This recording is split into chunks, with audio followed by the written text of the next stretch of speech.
Constitution needed to be updated, the Founders' Constitution has been outgrown. It was fine in its time, in the late 18th century, but circumstances have changed now, and we need to get over the idea of the Constitution. So the progressives approached the Constitution in an organic kind of way. Somebody who gave one of the clearest articulations of this idea was Woodrow Wilson.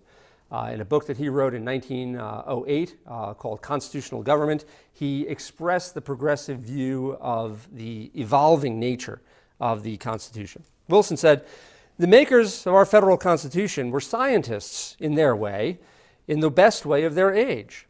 They constructed a government as they would have constructed an orrery to display the laws of nature." An orrery was one of those machines where you crank the handle and the planets all go around the sun and the moons go around the planets. It's a machine. Politics, in their thought, was a variety of mechanics. The trouble with this theory is that government is not a machine, but a living thing. It falls not under the theory of the universe, but under the theory of organic life. It is accountable to Darwin, not to Newton.